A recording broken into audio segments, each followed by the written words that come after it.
Om Sai Ram. This is Sai Satcharitra chapter 15. This chapter covers the following: Naradiya Kirtan Paddhati, Mr. Cholkar's sugarless tea, and the story of the two lizards. The readers may remember that the Ram Navami festival in Shirdi was mentioned in chapter 6. In that chapter, the festival's origins, the great difficulty in finding a good Haridas to perform the Kirtan in the early years, and how Baba permanently entrusted this function, that is the Kirtan, to Dasganu were mentioned. We shall describe the manner in which Dasganu performed the Kirtan. Naradiya Kirtan Paddhati. Traditionally, a Haridas, while performing the Kirtan, wears a gala and a full dress. They wear a headdress, either a peta or a turban, a long flowing coat with a shirt inside, an uparani, that is a short dhotar, on the shoulders, and the usual long dhotar from below the waist. Dressed in this fashion for some Kirtan in the Shirdi village, Dasganu once went and bowed before Baba. Baba asked him, "Well, bridegroom, where are you going dressed so handsomely?" "To perform a Kirtan," came the reply. Then Baba said, "Why do you want all this paraphernalia, that is, coat,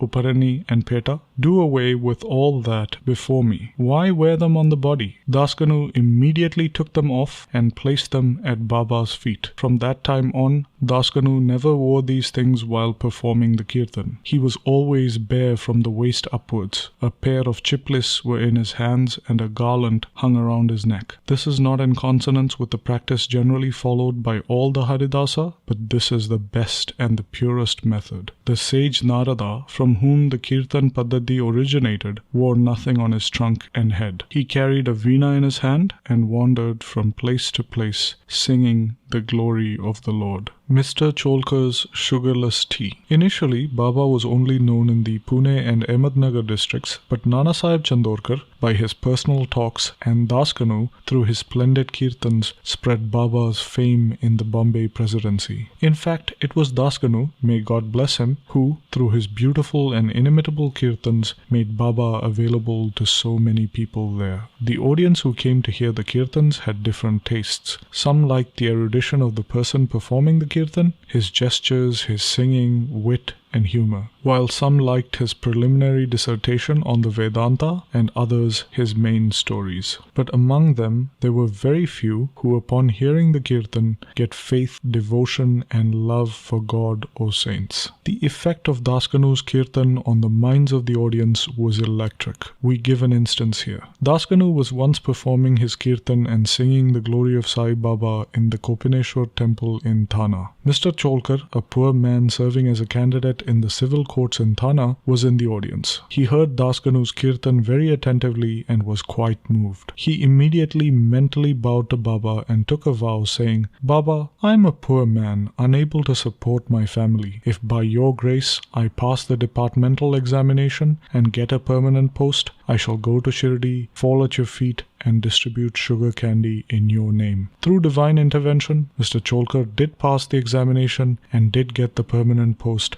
and now it remained for him to fulfill his vow. The sooner the better. Mr. Cholkar was a poor man with a large family to support, and he could not easily afford to pay for the expenses of a Shirdi trip. As is well said, one can easily cross over the Nane Ghat in the Thana district, or even the Sahyadri range, but it is very difficult for a poor man to cross the threshold of his own house, that is, afford unexpected expenditures. As Mr. Cholkar was anxious to fulfill his vow as early as possible, he resolved to cut down on his expenses and save money. He was determined not to use sugar in his diet and began to have his tea without it. After he was able to save some money in this way, he came to Shirdi and received Baba's darshan. Cholkar fell at Baba's feet, offered a coconut, and distributed it with a clean conscience, along with sugar candy, as per his vow. He said to Baba that he was very pleased with the darshan he received and that his desires had been fulfilled. Mr. Cholkar was in the masjid with his host, Bapu Sahib Jog. When the host and the guest both got up and were about to leave the masjid, Baba spoke to Jog as follows: "Give him, your guest, cups of tea fully saturated with sugar." Hearing these significant words, Mr. Cholkar was deeply moved. He was wonderstruck. His eyes welled up with tears, and he fell at Baba's feet again. Mr. Jog was also curious about the instructions regarding the cups of tea to be given to his guest. Baba wanted, through his words, to create faith and devotion in Cholkar's mind. He hinted that he got the sugar candy as per Cholkar's vow and that he knew about his secret determination not to use sugar in his diet. Baba meant to say, if you spread your palms with devotion before me, I am immediately with you day and night. Though my body is in Shirdi, I know what you do beyond the 7 seas. Go wherever you want, and I am with you. My abode is in your heart, and I am within you. Always worship me who is seated in your heart as well as in the hearts of all beings. Blessed and fortunate indeed is he who knows me thus. What a beautiful and important lesson was thus imparted by Baba to Mr. Cholkar. The story of 2 lizards. Now we close this chapter with a story of 2 little lizards. Once, Baba was sitting in the masjid, a devotee sat in front of him, and a lizard made a ticking sound. Out of curiosity, the devotee asked Baba whether this ticking sound signified anything. Was it a good sign or a bad omen? Baba said that the lizard was overjoyed as her sister from Aurangabad was coming to see her. The devotee did not ask any further questions as he could not understand the meaning of Baba's words. Almost immediately, a gentleman from Aurangabad came on horseback to see Baba. He wanted to proceed, but his horse would not go anywhere as it was hungry and wanted grams. He took a bag of grams and dashed it on the ground to remove dirt. A lizard came out of the bag and in front of everyone climbed up the wall. Baba asked the devotee who had asked the question to watch her carefully. She at once ran up to her sister. Both sisters met each other after a long time, kissed and embraced each other, and whirled round and danced with love. How far apart are Shirdi and Aurangabad? How did the man on horseback come there from Aurangabad with the lizard? And how did Baba predict the meeting of the 2 sisters? All this is really very wonderful and proves Baba's omniscience. Postscript: he who respectfully reads this chapter and studies it daily will get all his miseries removed by the grace of the Sadguru Sai Baba. Hence, bow to Shri Sai, peace be to all. And this brings us to the end of Sai Satcharitra, chapter 15.